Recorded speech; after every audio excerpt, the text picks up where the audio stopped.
siapin bahannya sih, tapi saya ngomong aja karena yang saya ingat saya ngomong biar lebih enak gitu. Jadi kalau data-datanya tidak terlalu akurat, ya nanti lihat aja di slide-nya. Sebenarnya adalah apa namanya, jumlah pelabuhan kita banyak sekali.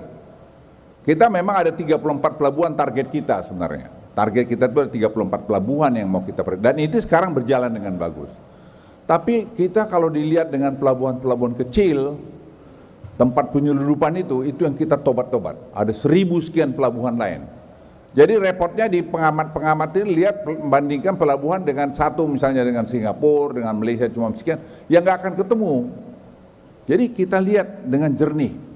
Itu sebabnya sebenarnya karantina, kita satukan sekarang karantina. Ya, karantina itu banyak yang nggak suka karantina disatukan. Ini Pak Pahala bilang sama saya, Pak Menko, ini nggak bikin lapor jadi sekarang ya. Mudah-mudahan segera karantina terpusat itu satu, sehingga juga mengurangi kebocoran. Jadi persoalan kita memang ini seperti tadi misalnya ada 5, berapa juta ton nikel penyeludupan. Pak Firly beritahu saya, udah tahu ini Pak, memang saya udah bilang, usut daripada sumbernya, itu tidak susah. Sumber susahnya di mana, siapa yang menerima, siapa yang mengirim, kapalnya apa, berangkat dari mana, ya kita trace. Sekarang dengan digitalisasi tidak ada yang tidak bisa di-trace. Tidak ada yang bisa di-trace. Satgas Laut kita sudah buat untuk tadi penyeludupan, karena negara kita ini jangan lupa negara kepulauan terbesar di dunia. Di Batam saja, di samping kita sudah mengurangi pelabuhan tuh Pak Pahala ya. Kita minta cuma di pelabuhan di Batam itu cuma berapa? Karena pelabuhan kecil-kecil itu juga sumber penyeludupan. Nah kalau Anda lihat slide ini sekarang setelah vakum 5 tahun, Logistic Performance Index kita kembali dirilis oleh World Bank. Saya akan undang nanti World Bank. Saya mau tanya, di mana kelemahan kita supaya kita tahu diperbaikin. Jangan dibilang aja kita tiba-tiba turun 17 peringkat dari berapa? Dari 43 jadi 66. Di mana? Tell me. Kita harus transparan semua. We have done this. Kau cari di mana?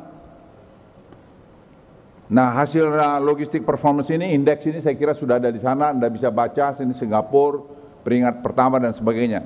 Saya pun terus terang bukan apa-apa ya, saya nggak fair juga dong, kamu nilai satu pelabuhan dengan 1000 pelabuhan, ya katakanlah 34 atau 116 pelabuhan, kita angkanya banyak nih, tergantung strata tingkatan daripada kualitas pelabuhannya. Kalau 34 pelabuhan, 116 pelabuhan, tambah lagi sampai 1000 pelabuhan, ya susah membandingkannya. Kemudian skor 6 dimensi logistik performance index yang ada ini seperti ini, memang dibuat ini, ada penurunan-penurunan. Tapi nanti kita periksa, kita juga tidak menutup diri terhadap kritik, tapi yang jelas cost itu kita berhasil menurunkan dengan digitalisasi yang kita canangkan waktu COVID masih ya. Pelindo ada di sini nih. Jadi kita lakukan itu sehingga efisiensi di dalam pelabuhan sekarang kecepatannya jauh lebih cepat. Kalau ini kita lihat jadi dari 23, sekian persen sekarang turun menjadi sampai 16%. Jadi itu angka hampir 8% itu saya kira angka yang cukup lumayan bagus buat kita.